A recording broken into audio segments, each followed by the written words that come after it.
राजा था, वहां भी लाइसेंस लेना था इनको। तो सिराजुद्दौला ने मना कर दिया कि मैं नहीं देता लाइसेंस। क्यों? तो कहता मेरे नाना ने मना किया है। सिराजुद्दौला के नाना थे अली वर्दी खां, उन्होंने सत्ता दी थी सिराजुद्दौला को। ये सिराजुद्दौला अपनी, उसकी जो मां थी वो अली वर्दी खां की बेटी थी, और अली वर्दी खां को कोई बेटा नहीं था, तो बेटी के बेटे को उन्होंने सत्ता सौंपी थी। तो नाना ने कहा था कि देखो, जिंदगी में कभी भी किसी पे भरोसा करना, अंग्रेजों पे मत करना, क्योंकि ये कौम भरोसा करने लायक नहीं है। ये हाथ पकड़ेंगे, तुम्हारी गर्दन काट देंगे। तो ये समझकर वो बैठा था गद्दी पे।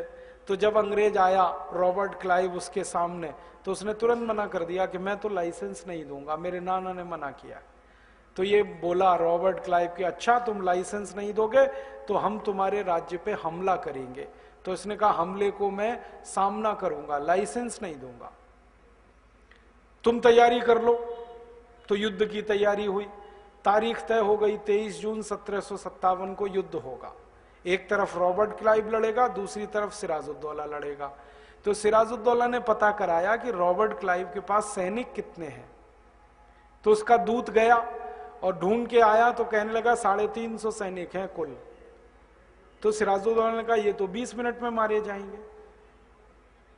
तो उसने तय किया कि मुझे तो युद्ध में जाने की ही जरूरत नहीं है, मेरा तो सेनापति ही लड़ लेगा जाके। और सेनापति को उसने सेना दे दी, और सेना में 18,000 सैनिक, और सेनापति मीर जाफर पहुंच गया युद्ध के मैदान में। अब रॉबर्ट क्लाइव ने जब देखा कि इतनी बड़ी सेना है, तो उसके हाथ पैर फूल गए, और हाथ पैर फूल गए, उसको लगा कि मैं तो मारा जाऊंगा। तो उसने एक चालाकी की, सेना के सेनापति को चिट्ठी भेजी मीर जाफर को कि तुम मेरे से दोस्ती कर लो, संधि कर लो, तो हम युद्ध नहीं लड़ेंगे। और उसमें लिखा कि तुमको मैं बंगाल का राजा बनवा दूंगा, हाँ, और हम तुम मिलके सिराजुद्दौला को मार डालेंगे, तुम युद्ध मत करो, संधि कर लो। अब मीर जाफर के मन में लालच आ गया राजा बनने का, और उसने कहा रॉबर्ट क्लाइव ने कि खजाना तुम्हारा हो जाएगा पूरा। तो ये तैयार हो गया मीर जाफर। तो इसने संधि की रॉबर्ट क्लाइव के साथ। 23 जून 1757 को प्लासी के मैदान में युद्ध नहीं हुआ, संधि हुई। और हम इतिहास में पढ़ते हैं कि प्लासी के मैदान में बड़ा भारी युद्ध हुआ, कोई युद्ध नहीं हुआ, संधि हुई थी। और उस संधि में मीर जाफर के 18,000 सैनिकों ने अंग्रेजों के 350 सैनिकों के सामने समर्पण किया,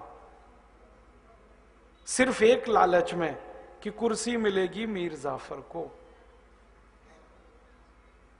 अब हुआ क्या कि 18,000 सैनिक समर्पण करके रॉबर्ट क्लाइव ने अपनी सेना में उनको मिला लिया। ये चालाकी हुई। उसके तो 350 सैनिक थे जो इंग्लैंड से आए थे, इधर 18,000 सैनिक और मिल गए। तो ये 18,000 सैनिक और 350 अंग्रेज सैनिकों के साथ रॉबर्ट क्लाइव और मीर जाफर ने सिराजुद्दौला को मारने का अभियान किया। और उस अभियान में हुआ ये कि ये प्लासी के युद्ध में, मैदान जो प्लासी का था ना, वो कलकत्ता के पास है, और सिराजुद्दौला की जो राजधानी थी वो कलकत्ता से दूर थी। तो उस राजधानी तक जाने के लिए पैदल चलना पड़ा, घोड़ों पे बैठ के। तो रॉबर्ट क्लाइव ने अपनी डायरी में जो कहानी लिखी है वो सुना रहा हूं आपको मैं। ये वो रॉबर्ट क्लाइव की डायरी से निकली हुई कहानी है।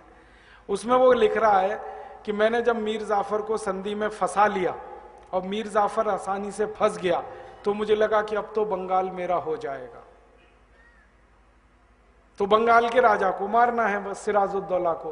तो वो कहता है मैं, मीर जाफर, मेरे पीछे 350 सैनिक और उसके पीछे भारत के 18,000 सैनिक, हम सब गए सिराजुद्दौला को मारने के लिए। तो सड़क के किनारे से जहां जहां से हम गुजरे, हजारों भारतवासियों ने हमें देखा और हमारे जुलूस पर तालियां बजाई, लेकिन किसी भारतवासी ने हमें पत्थर उठा के नहीं मारा। वो कहता है मैं घोड़े पे आगे चलता था, मेरे पीछे 350 सैनिक थे, उसके पीछे 18,000 भारत के सैनिक थे, और सड़क के दोनों तरफ भारतवासी खड़े होकर तालियां बजाते थे।